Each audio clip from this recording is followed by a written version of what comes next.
Your attention, please. Welcome to Open House at your Air Force Base. We're glad you're here so you can know your Air Force better.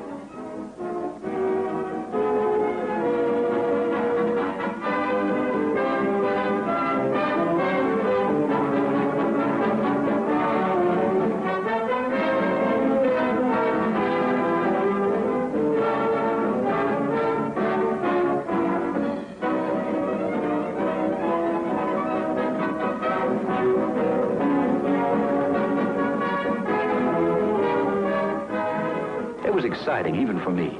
The only trouble was little Jimmy expected me to know a lot of things I didn't know.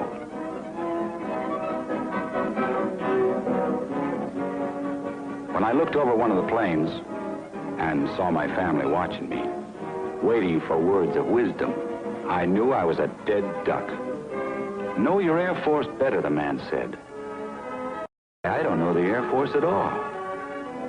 Where does a guy start? He starts right where you do, Private Citizen USA, by wanting to know your Air Force better. Take fighters, for example. That plane you're wondering about is the F-47, better known as the Thunderbolt. It's a fast and rugged fighter, one of the heroes of World War II. F-47 now taxiing for takeoff.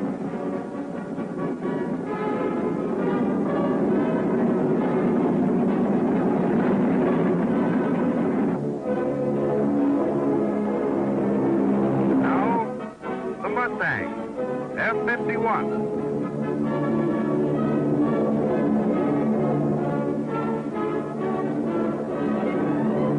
There's another good fighter, proven in World War II.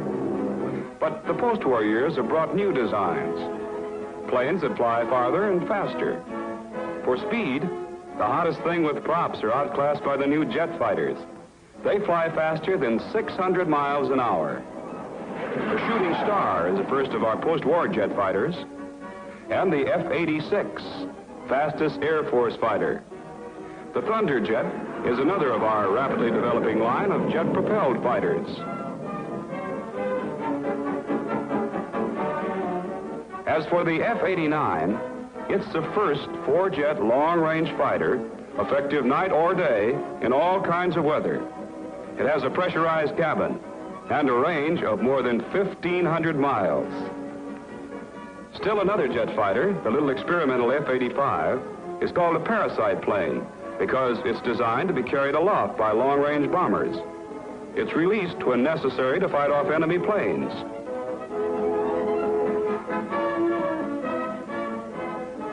And baby comes back to mother when the fighting's all over. Your attention, please. The bombers now landing are B-29, the famous Super Force. The B-29s helped break the back of Japanese resistance with long-range bombing raids. One of them carried the first atom bomb to Hiroshima.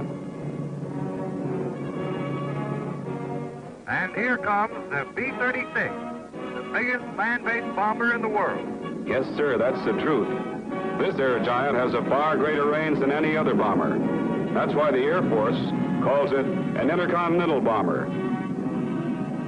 In tests, one B-36 took aloft and dropped successfully two 42,000-pound bombs.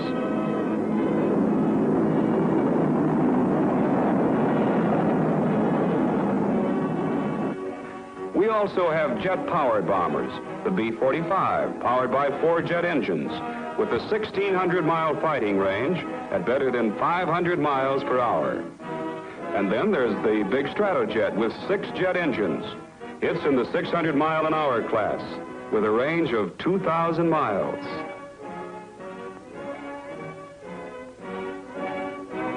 And this radical design, XB-49, an 8-jet propelled flying wing.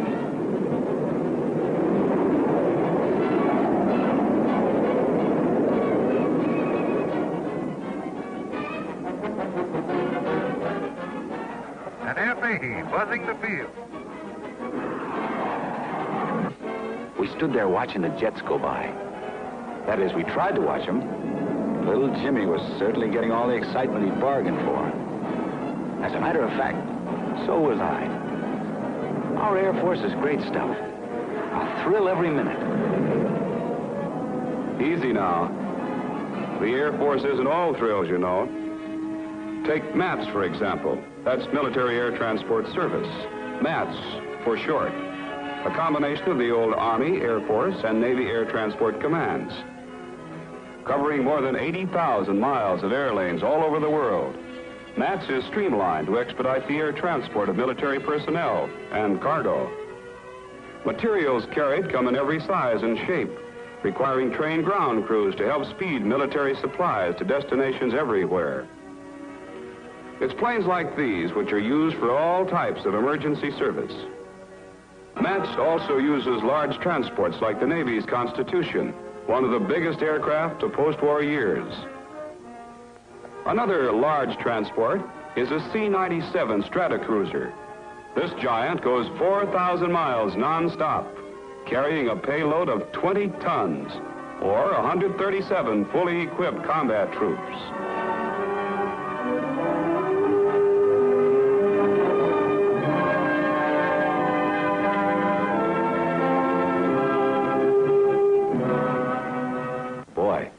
I was learning a lot. But we were all having fun, too. We all got a laugh out of Mickey, the midget, run by remote control. That means the operator just jiggled a little lever to put Mickey through his paces. Mickey was a ground demonstration to show people like me how big planes are remotely controlled. The forward B-17 has no operating crew aboard. Its flight is radio controlled by the mothership in the rear. I'll bet you recognize B-17s. They were good airplanes. Did a big job during the war. Today we use them for experimental work of all kinds.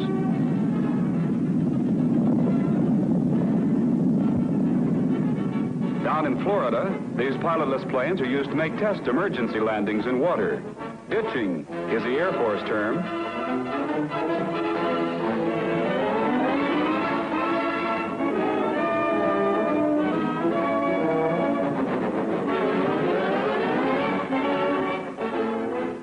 By using a radio-controlled ship, shown here in slow motion, engineers can measure the effects of ditching on structures without risking the lives of flight crews. But when lives are actually endangered, well, that's a different story. Attention, please. You will now witness an air-sea rescue demonstration. The B-29 approaching the field is carrying a paralight boat. In an air-sea rescue mission, the boat is dropped by the rescue plane. The parachute will land it in the water right side up. The boat is equipped with an engine, maps and charts, food, medical supplies, and radio.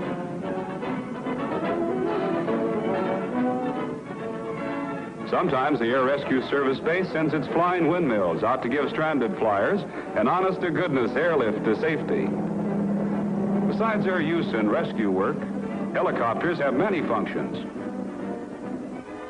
This is a model of a helicopter of the future, the XH-16. It's a cargo craft with detachable compartments designed to carry troops and heavy equipment to regions inaccessible to standard planes. The XH-10 is the first twin-engine transport-type helicopter. Carries 10 persons. I was having fun, even though I felt a little ashamed of my low Air Force IQ. Then little Jimmy tugged at me, and he pointed out something different. I brightened up. This I knew. It was a guided missile. I remembered the stories I'd read about guided missiles, and the exciting newsreels I'd seen showing experiments with them.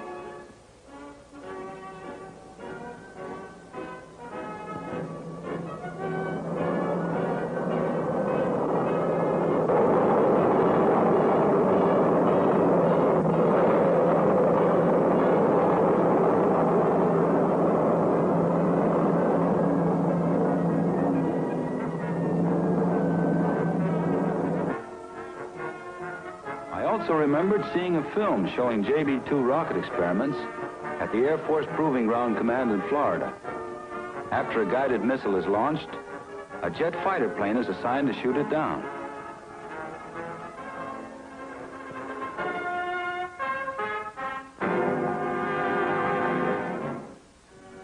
Yes, you remember your newsreels, Private Citizen USA. And after this day's visit, you'll know and more about your Air Force. And with your knowledge and that of your fellow citizens will come the full public understanding and support the Air Force needs to carry out its mission. A few yesterdays ago, this little airplane flew faster than sound. And this big bomber completed the first non-stop flight around the world. A few tomorrows from today, your Air Force will still be moving forward, helping in emergencies, while continuing its daily round-the-clock service to you and your family. The Air Force has a big mission, and an important one. It involves the future well-being of every American, the peace of all the world.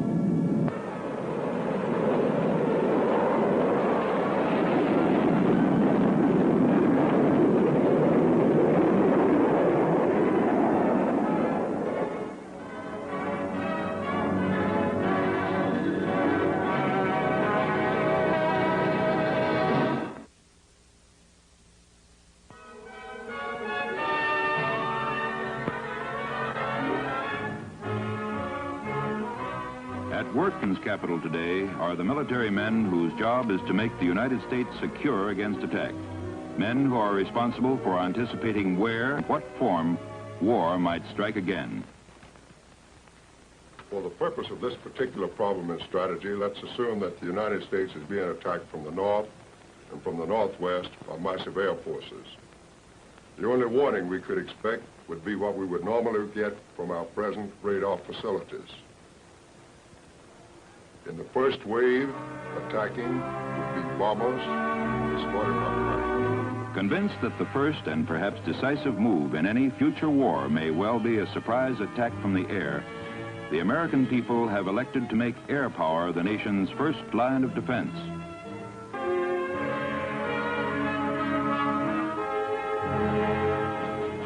Year by year, this new Air Force, no longer a part of the Army, has grown from its post-war skeleton strength to an armada many times as great.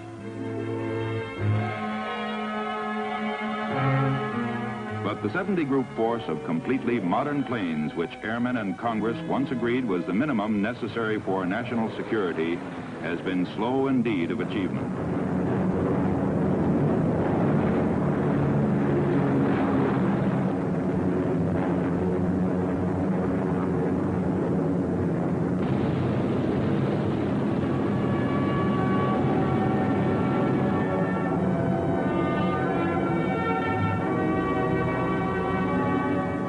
Vigorously pushing ahead with the task of building up an air fleet to defend the United States against attack and to strike back decisively against an aggressor is the Chief of Staff of the U.S. Air Force, General Hoyt S. Vandenberg.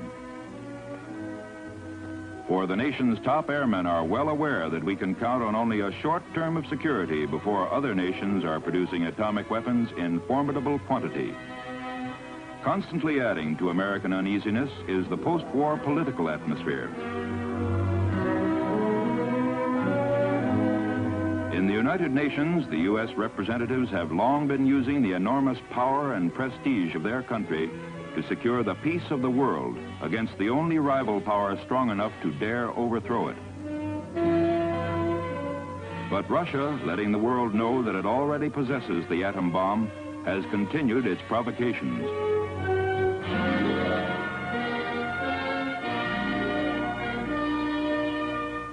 An urgent necessity in rebuilding the U.S. Air Force was to revive the aircraft industry, whose output had diminished alarmingly in the first years after the war. By carefully allocating the funds allowed it by Congress, the Air Force was able to distribute initial orders for 2,000 new planes among certain key manufacturers.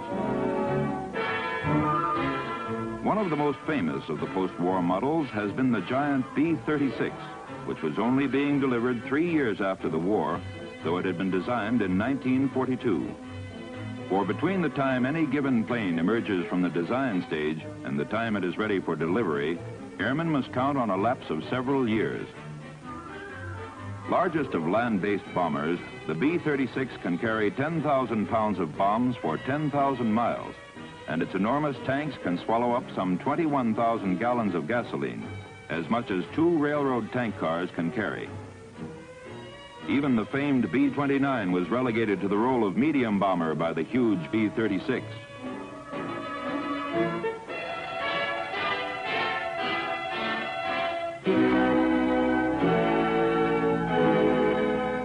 Setting out to restore its curtailed manpower in the post-war years, the Air Force had soon achieved a strength of some 400,000 men, pilots, ground crews, technicians, and all the various kinds of specialists required to fly and service an air armada which, though still short of the designated 70 groups, had grown enormously.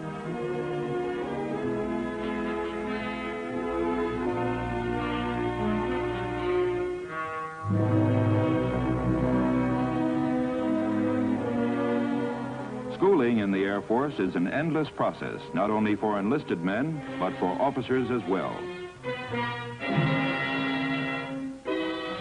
The new Air University, made up of a number of advanced schools, gives senior officers concentrated courses which include such subjects as command and staff work, air strategy, and air tactics.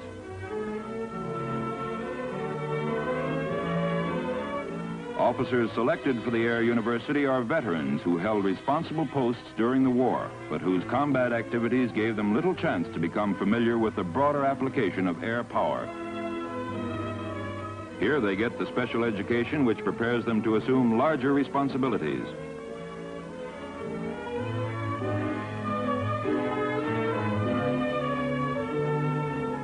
Part of their training involves learning to work with the Navy, despite old rivalries which still exist between the Air Force and the Naval Air Arm. For the Navy has almost as many planes as the Air Force itself.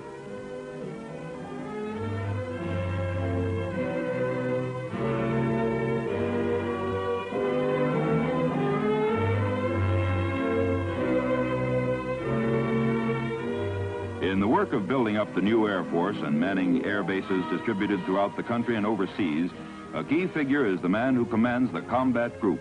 For he and his group, many times multiplied, are the Air Force. One of these is Lieutenant Colonel David Schilling. Dave Schilling came out of the war with plenty of honors and citations like all other combat flyers, and was assigned to command his old wartime fighter group, the 56th, at Selfridge Field near Detroit. His superior officer is Wing Commander William T. Hudnell, who ran up an impressive record of his own in the war. As Wing Commander, Colonel Hudnell is in charge of the whole base where Schilling and his group are stationed.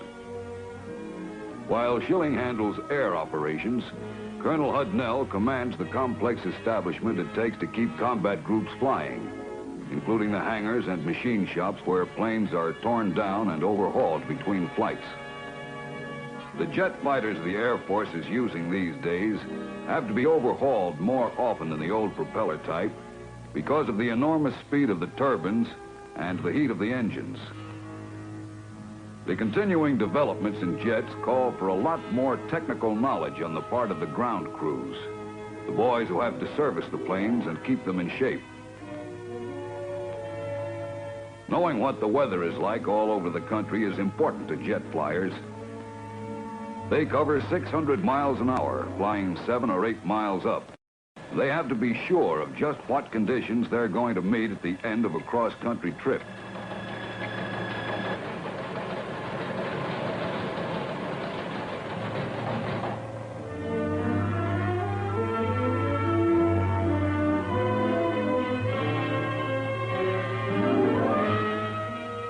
These housekeeping and service facilities are taken care of for him, Dave Schilling still finds plenty of paperwork to tie him down at the office when he'd a lot rather be out flying.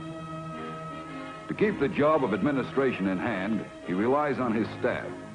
Every man on it young like himself, and like himself a veteran. But the thing he's really there for is to turn the pilots in his group into a beautifully coordinated, smoothly functioning combat team. This means his men have to chalk up plenty of hours on the squadron scoreboard in each one of a dozen different kinds of flight training.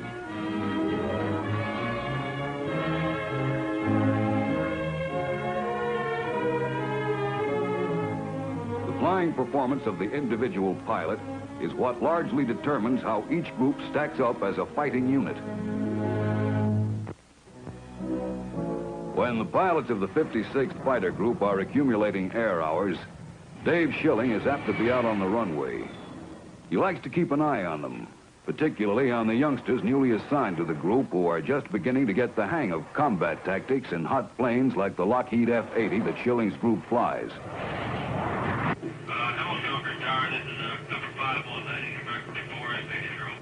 Roger, 5-1. Check your dive flaps down, your gear down, green light on, I-16 on, hydraulic pressure up, flaps as desired.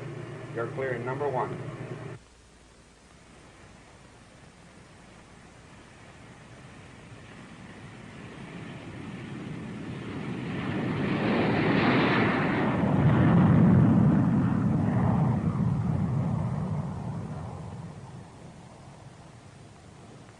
Well, it looks like the young sports are going to be okay.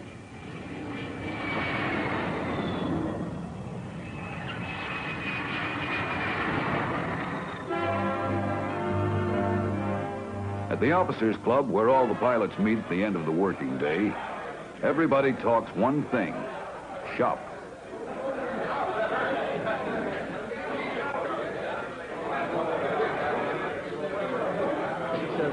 But where are the propellers? The club is a secondary classroom where new boys can pick up a lot of angles. Young pilots of today have to be adaptable and quick to learn if they are to keep up with the new planes they'll soon be called upon to fly. The North American F-86 is one of the world's fastest jet fighters. The Northrop F-89, an experimental plane, is a fast night fighter, bulging with radar and electronic equipment. The Boeing B-47, a jet bomber with swept-back wings, is one of the fastest which has ever taken to the air. The Northrop Flying Wing is a large jet bomber, uniquely American in design. McDonnell's grotesque-looking XF-85 was planned as a parasite plane.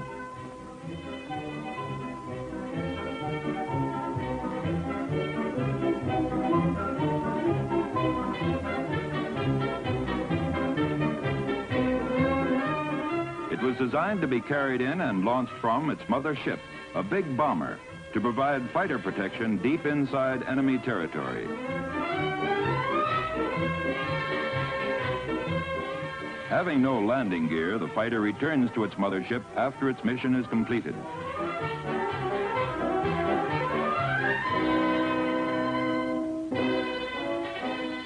At Wright Field, at the headquarters of the Air Materiel Command, aeronautical engineers work on problems of research and development. By studying the behavior of model planes in the vertical wind tunnel, they discover how pilots can pull out of dangerous spins or bail out safely from fast jets. By other tests, engineers can find out the structural weaknesses of any given plane.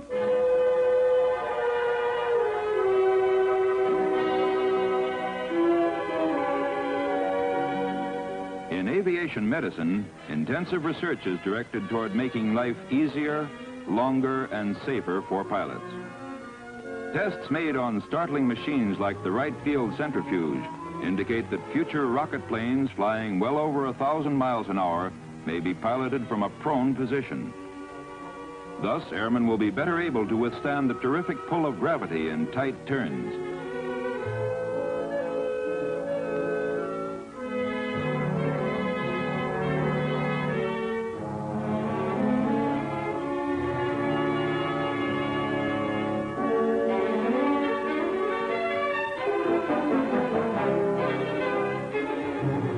Laboratories are not the only places where airmen are being tested for the future.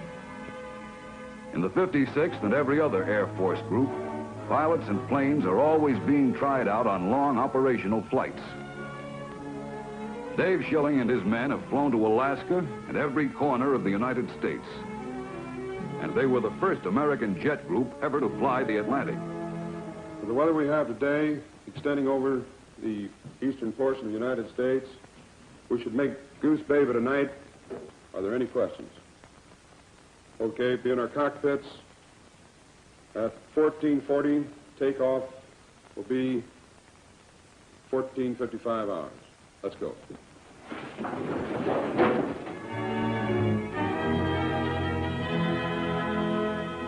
Today, the men who fly in Dave Schilling's outfit, and thousands more like them in fighter groups and bomber groups all over the country, have learned to accept as a matter of routine flying assignments that would have been special stunts for the most experienced pilots only a couple of years back.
Selfridge Tower to Catfish. You're cleared for takeoff when ready.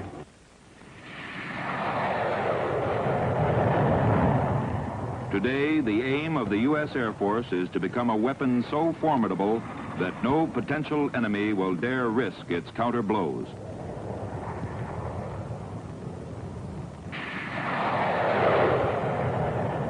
For its commanding officers believe that America's air power, by making war too costly for an aggressor, may turn out to be the strongest guarantee both of the nation's security and of the world's peace.